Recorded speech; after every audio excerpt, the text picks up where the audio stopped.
terdiri dari dua kata, yaitu sistem dan informasi. Nah, yang pertama, sistem itu apa? Jadi sistem itu merupakan harus mempunyai elemen lingkungan dan interaksi antar elemen serta dengan lingkungannya juga yang digabungkan satu sama lain untuk suatu tujuan. Nah, elemen di sini itu juga terdiri dari pengguna sistem, yaitu manusia tersebut seperti kita.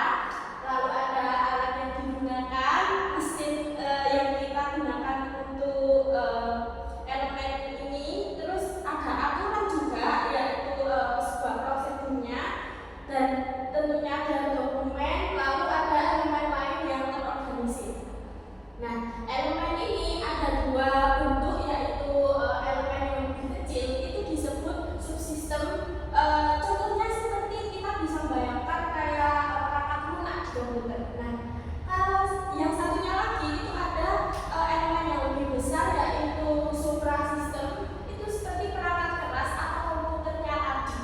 Jadi subsistem itu perangkat lunaknya, lalu untuk suprasistemnya itu komputernya.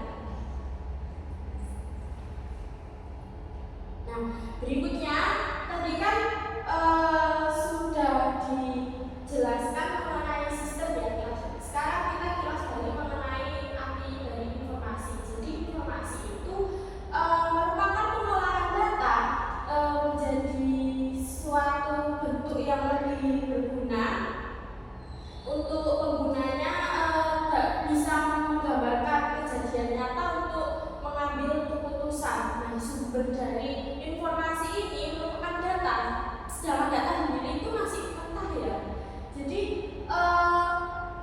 data ini apa? Itu yaitu kenyataan yang menggambarkan suatu kejadian dan kesatuan nyata dalam bentuk yang masih mentah. Nah, sistem informasi sendiri itu merupakan sistem yang mampu menyediakan informasi dan mengumpulkan dari semua sumber-sumber atau semua data tersebut. Ada komponen-komponen penting di sistem informasi itu bisa digambarkan melalui blok masukan atau bisa disebut input blok. Ini merupakan tempat-tempatnya data mentah berkumpul. Lalu ada blok model, yaitu model-model dari proses yang digunakan. Ada model sistem informasi akuntansi, seperti ada juga sistem informasi manajemen. Nah, itu termasuk model. Lalu juga ada blok pengeluaran atau hal yang dihasilkan dari sistem informasi tersebut, dan juga ada blok teknologi. Itu merupakan hal yang digunakan untuk pemrosesan sistem teknologinya. Lalu juga ada blok basis data.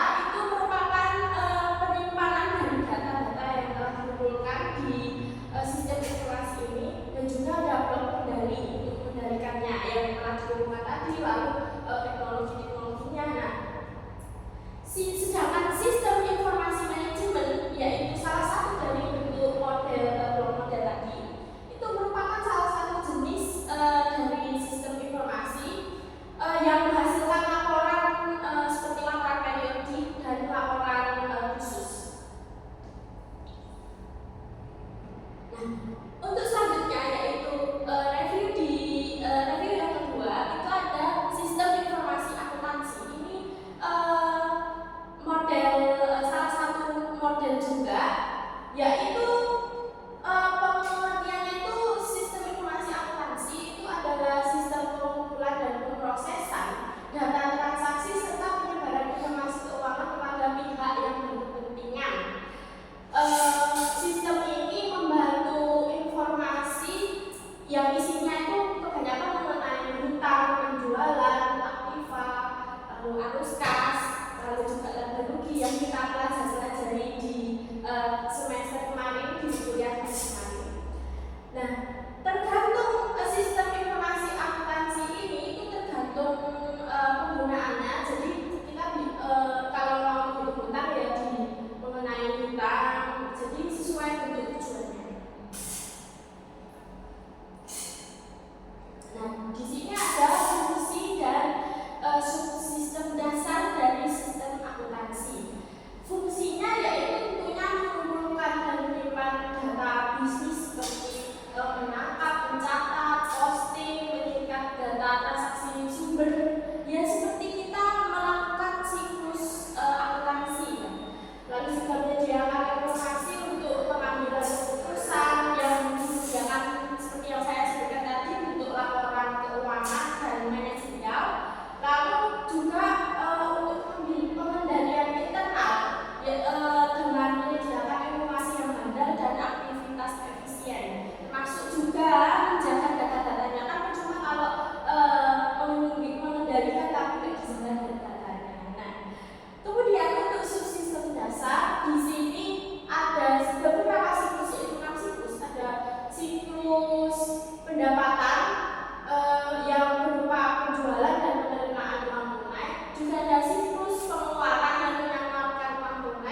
sumber daya manusia, dan juga ada siklus produksi yang mengubah bahan baku menjadi bahan siap jual bahan jadi, dan juga ada siklus keuangan yang dimana mendapatkan dana dari investor dan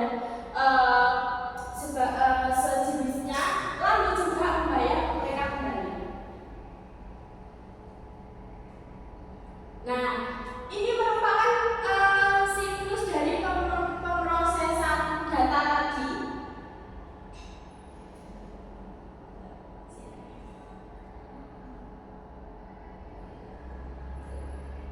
Siklus pemrosesan data tadi, yang pertama kita tentunya menginput data.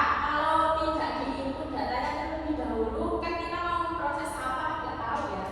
Lalu juga kita akan menyimpan data biar tidak hilang, dan juga untuk memudahkan pemrosesan. Nah, setelah kita simpan dari data-data yang telah kita kumpulkan tersebut, kita memproses data tersebut, dan setelah itu kita baru akan mendapatkan hasil informasi dari sistem informasi akuntansi tadi.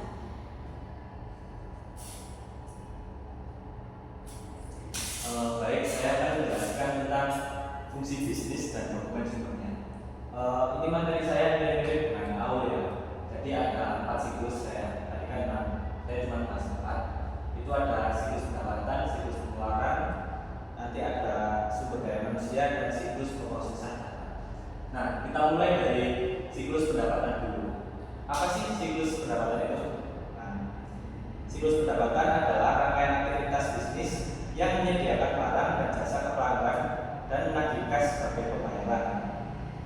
Nah, di dalam siklus pendapatan itu ada dokumen sumber dan fungsi bisnisnya. Nah, dokumen sumbernya itu ada pesanan penjualan, itu fungsi bisnisnya digunakan sebagai menerima pesanan pelanggan. Ada tanda pengiriman untuk mengirim pesanan, terus ada daftar pembayaran untuk menerima uang tunai, slip penyimpanan untuk menyimpan tanda terima tunai, lalu menu kredit untuk menyesuaikan akun pelanggan. Nah, selanjutnya kita akan membahas siklus pengeluaran. Siklus pengeluaran adalah rangkaian kegiatan bisnis yang terkait dengan pembelian. Jadi pembelian yang dimaksud di sini adalah seperti menyuplai uang kalau bahasa Jawanya. Nah, di dalam siklus pengeluaran itu ada dokumen sumber sebagai berikut ya. Ada daftar permintaan barang untuk permintaan atas barang, maksudnya barang yang akan dibeli itu apa, yang akan di restock, disuplai itu apa. Terus ada pesanan pembelian, ini catatan pesanan atas barang yang akan dibelikan atau dibutuhkan. Lalu ada laporan penerimaan, kan kita udah beli ya. Kalau barangnya sudah sampai, sudah kita simpan, itu harus dibuat laporan biar menghitung persediaannya itu mudah. Terus yang terakhir adalah cek.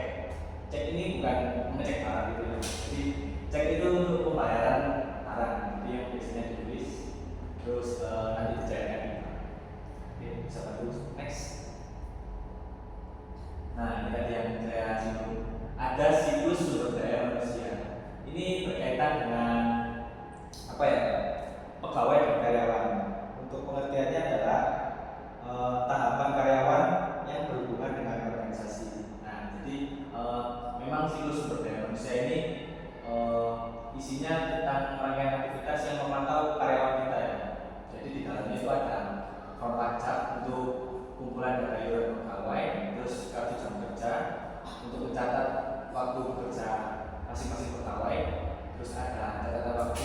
Ini beda ya sama kartu jam kerja. Yang catatan waktu itu lebih seperti catatan atas waktu untuk mengerjakan suatu bagian. Jadi dalam satu bagian pekerjaan itu butuh berapa lama, berapa jam atau berapa hari. Terus yang terakhir ada siklus pemrosesan data. Nah, di dalam siklus pemrosesan data ada rangkaian ya. Yang pertama itu adalah pemrosesan data. Ini di dalamnya itu ada proses batch dan proses mulai. Teman-teman tahu nggak pastinya? Proses batch itu apa ya? Proses batch. Nah, proses batch itu jadi pelaporannya itu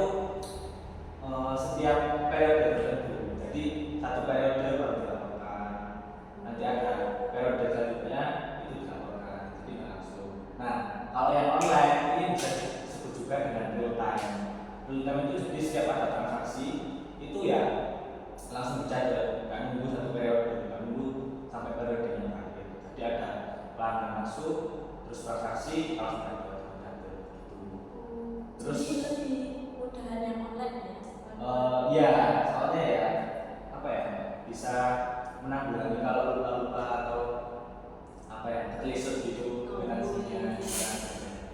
Terus yang kedua adalah penyimpanan data. Nah, di penyimpanan data kita itu lebih sering mengidentifikasi entitas. Entitas yang dimaksud di sini itu bukan perusahaan ya. Jadi entitas itu seperti nama barangnya apa, kode barangnya apa, jadi kayak apa detail barangnya. Terus yang terakhir ada pencatatan data. Jadi data dicatat sesuai dengan dokumen sumber. Nah, dokumen sumbernya dari tadi, dari kalau kalian tadi dokumen sumber tadi seperti pajak, terus ya cek tadi, gitu. Next. Nah, untuk yang selanjutnya adalah buku besar dan sistem laporan. Ya kita pasti sudah familiar dengan namanya buku besar. Jadi buku besar itu ada jurnal umum dan jurnal khusus. Jurnal umum itu untuk transaksi yang kita rutin atau jarang-jarang. Maksudnya transaksi kecil-kecil itu ya, seperti biasanya beli mantrek, amplop gitu kan. Terus ada jurnal khusus. Jurnal khusus ini yang sering. Terus biasanya itu transaksinya besar-besar. Jadi seperti jurnal penjualan kredit, jurnal penerimaan kas, terus jurnal pembelian kredit, dan jurnal pengeluaran kas. Yang terakhir yang ketiga adalah siklus akuntansi. Pasti kita ingat dong siklus akuntansi itu mana? Ya, jadi ada pasti transaksi dulu kita mengumpulkan buktinya, lalu kita data di jurnal umum, kita posting di buku besar, terus posting kita bayarkan di neraca saldo gitu kan. Di situ kita tulis ke laporan. Ya laporan. Terus ya pas tahap terakhir itu kita sampaikan ke stakeholder kita, ke pemegang saham atau modal kita. Terus yang keempat saya akan bahas tentang aset, kewajiban dan likuiditas. Ini sudah paling dasar sekali ya. Di semester 1 kita sudah diajari tentang 3 hal ini. Jadi kalau ini kita nggak tahu ya, atau salah jurusan. Terus yang terakhir adalah struktur kepemilikan. Nah, struktur kepemilikan ini ada dua dong. Jadi dari dividen, dari modal saham investor. Terus yang kedua itu dari laba dan rugi. Itu. Next.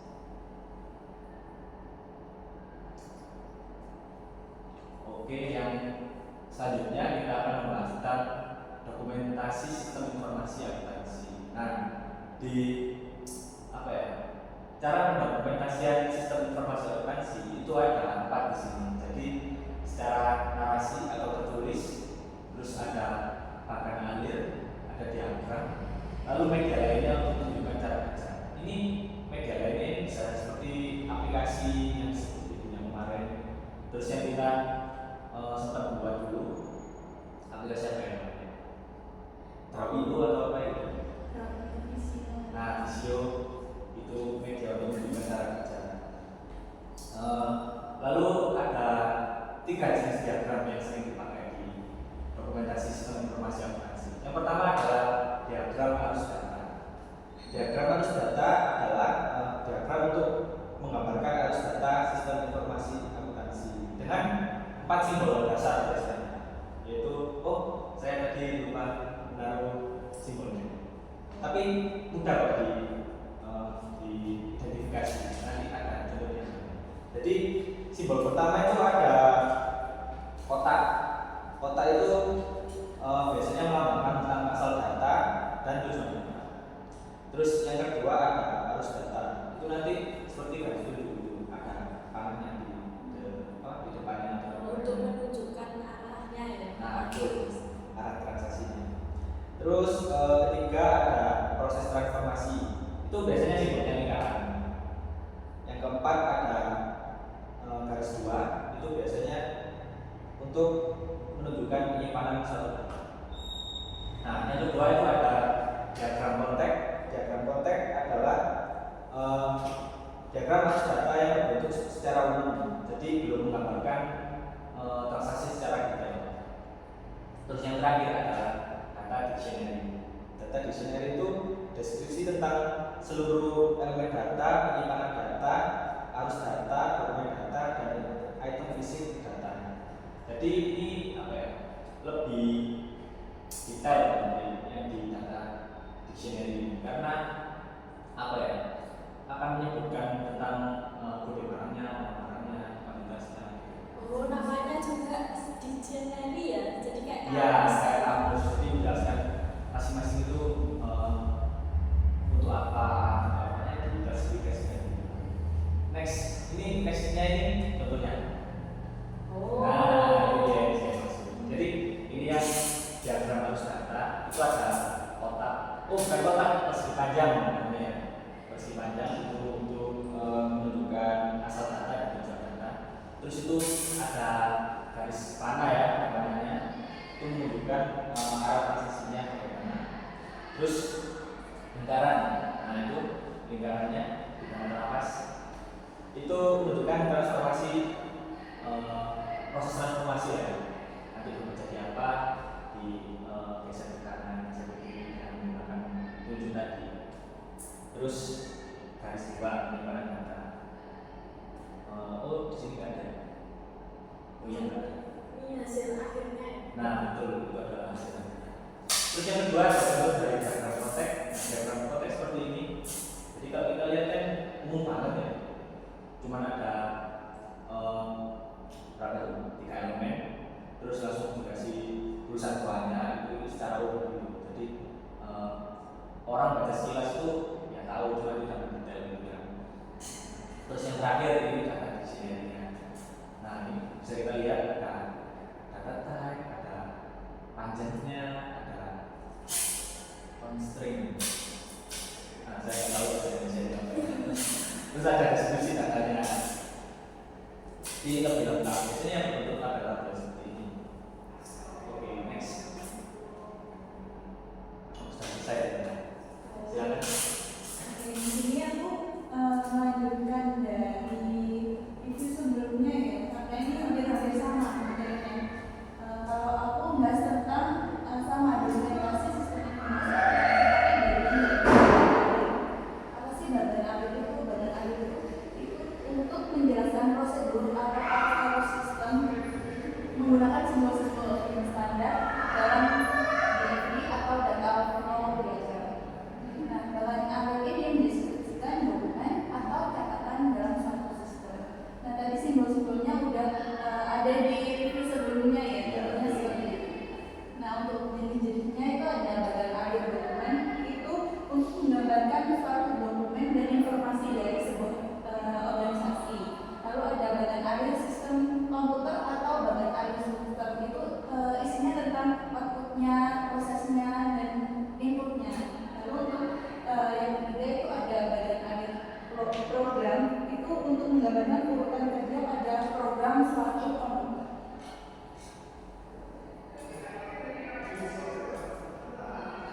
Nah ini ada simbol-simbolnya, ada simbol input output, simbol proses, simbol penyimpanan, dan simbol-simbol arus dokumen dan simbol-simbol lain. Ini ya, ini untuk simbol input output bisa dilihat di sampingnya seperti itu, simbol proses juga sudah ada. Jadi ini contohnya sih. Oh berarti ini buat simbol yang ini sama ini walaupun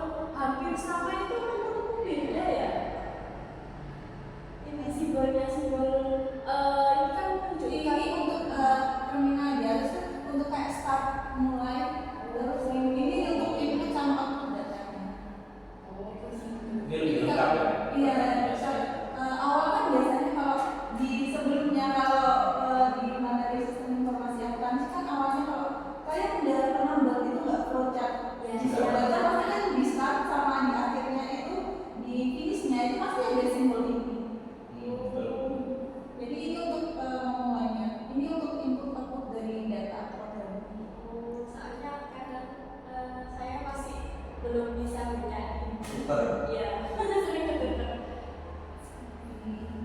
Next. Sebelumnya dari itu ya lanjutan tadi kan aku udah membahas tentang flowchart.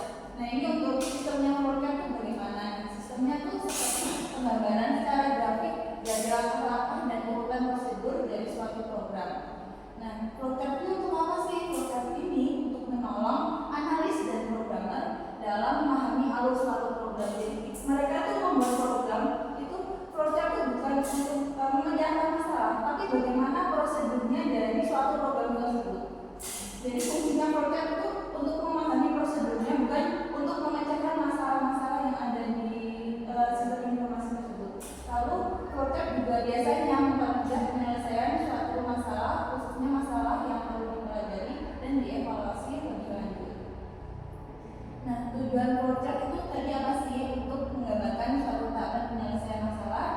Lalu yang kedua ada secara sederhana, terurai, rapi dan jelas kan kita jadi lebih mudah ya untuk membaca daripada kita membaca buku petunjuk itu kan satu ini kan banyak banget gitu. Kalau flowchart itu kita lihat gambarnya, kalau kita bisa memahami simbol-simbolnya kan lebih enak gitu.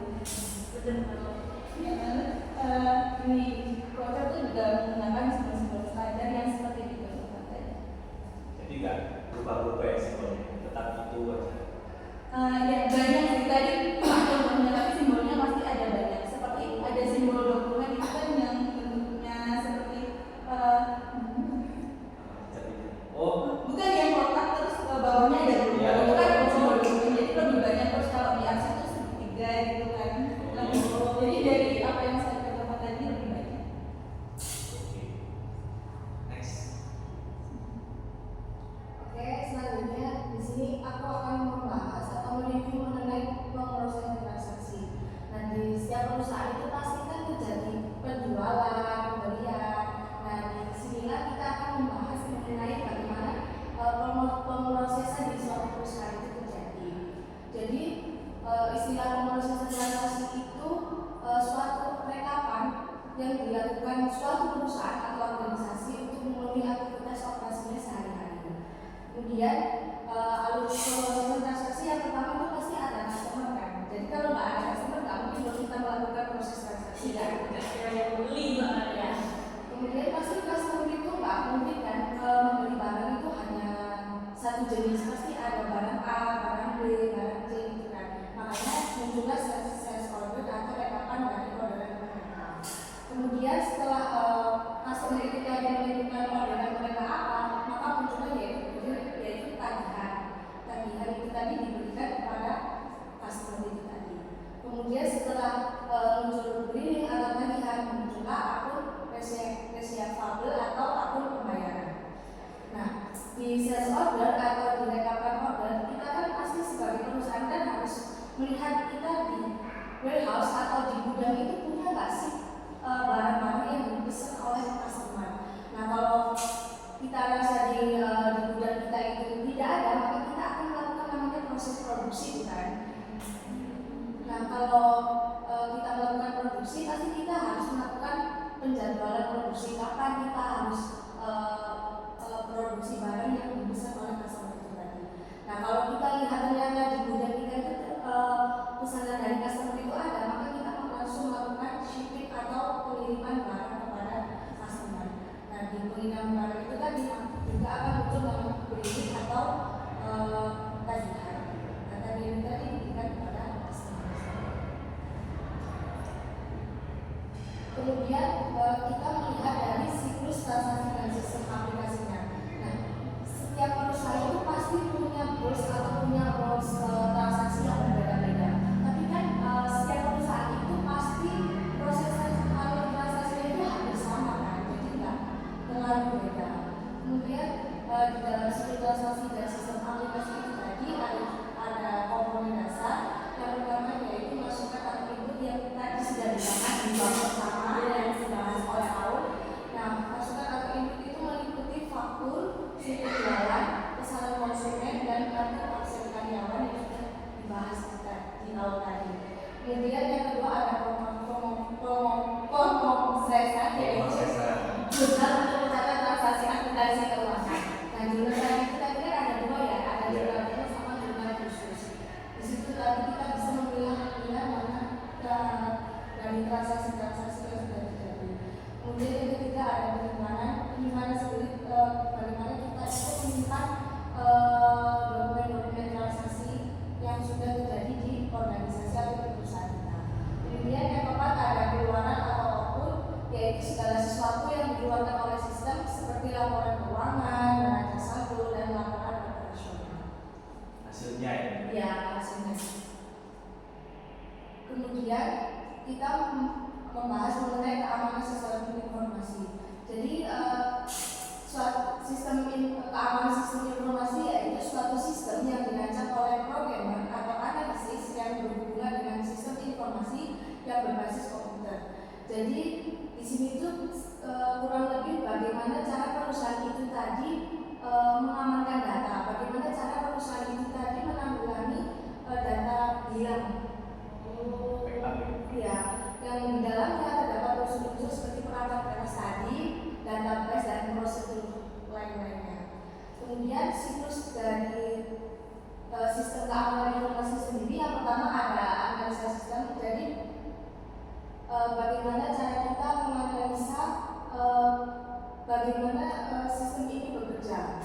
Kemudian yang kedua ada perencanaan sistem. Kemudian yang ketiga ada implementasi, yaitu dari penerapan analisa sistem dan perencanaan sistem. Kemudian implementasi sendiri, yang pertama ada pendekatan kuantitatif, yang dimana pendekatan kuantitatif ini dilihat dari kelebihan perorangan.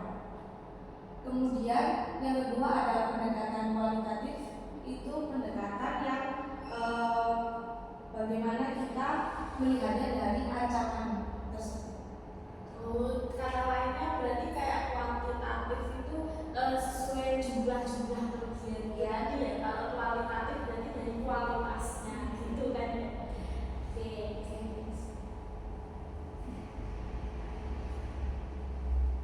Oke, selanjutnya mengenai review ke-9 tentang aplikasi penjualan dan penerimaan tunai. Jadi di dalam manajemen proses bisnis pesanan pelanggan terdapat 5 langkah. Yang pertama itu pemeriksaan bersifat opsional sesuai dengan kebijakan perusahaan. Lalu yang kedua pembuatan kontrak itu juga bersifat opsional sesuai kebijakan perusahaan. Yang ketiga pencatatan pesanan, jadi kita mencatat apa yang dipesan oleh pelanggan. Yang keempat itu proses pengiriman barang atau jasa pada pelanggan. Yang kelima itu proses penagihan yang berhubungan dengan proses pembayaran dari pelanggan. Yang bersifat opsional ini berarti kalau misal nggak dilakuin ya nggak apa-apa ya? Iya, tergantung kebijakan dari perusahaan.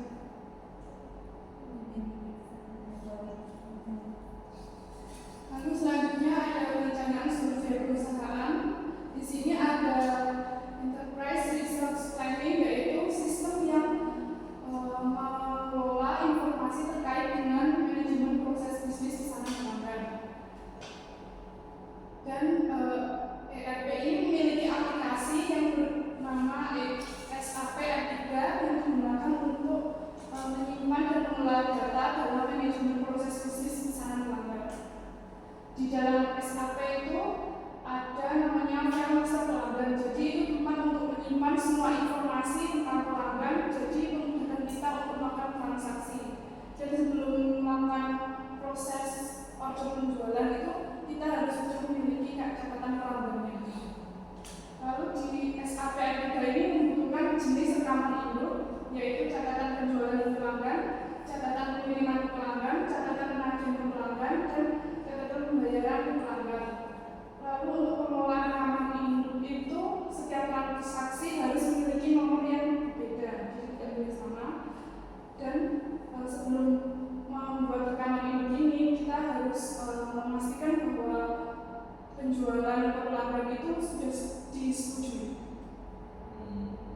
Kalau tidak disetujui tidak sah.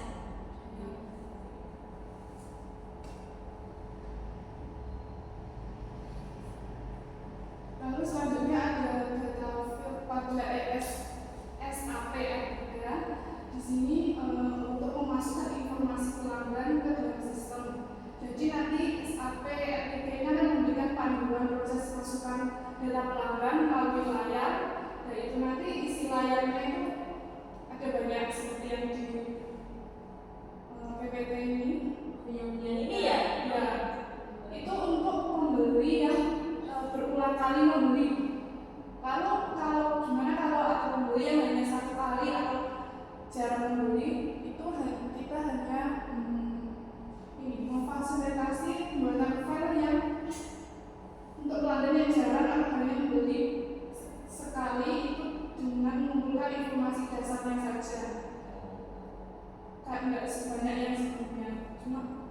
apa ya dasarnya ini yang penting.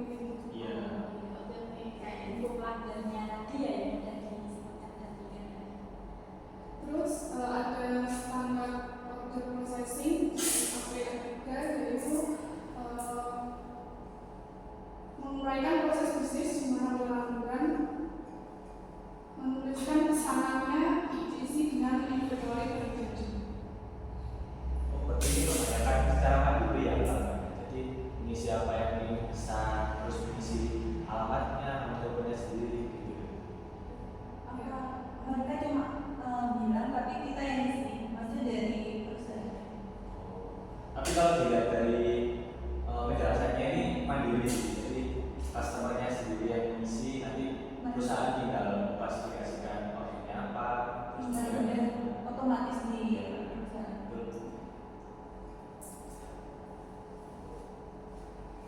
Selanjutnya di review ini sama-sama membahas tentang alur seperti yang review 7 yang bahasanya tadi. Cuma yang tadi itu kan alur transaksi, kalau ini itu alur pengelolaan pesanan pelanggan. Jadi pengendalian siklus transaksi itu didasarkan pada suatu pemisahan fungsi-fungsi di dalam suatu proses bisnis. Fungsi-fungsi yang terkait itu ada pemasukan data order, kredit, persediaan barang jadi, pengiriman, penantian, piutang dagang, dan buku besar. Jadi pemasukan data order itu pelanggan akan melakukan pesanan, setelah itu order pesanannya akan dimasukkan ke dalam sistem masukkan order, kemudian diproses dan dimasukkan ke database untuk menyimpan pesanan tersebut, lalu akan jadi order penjualan. Lalu untuk kredit itu setelah orderan diterima akan diperiksa layanan kredit, jika sesuai dengan layak maka kredit akan disetujui. Yang selanjutnya itu persediaan barang jadi barang disediakan sesuai dengan order, lalu kita membuat packing list tersebut diproses menjadi pick order dan data pengirimannya disimpan dalam database persediaan barang, lalu dokumen packing list bersama barang itu akan masuk ke dalam proses pengiriman. Di dalam proses pengiriman barang akan diproses dan dikirim bersama dengan dokumen packing list dan surat muat sesuai dengan pesanan pelanggan. Selanjutnya penagihan, jadi di sini akan dibuat disiapkan faktur. Pelanggan nanti juga akan mendapatkan faktur itu, terus perusahaan juga akan memasukkannya ke database pelanggan.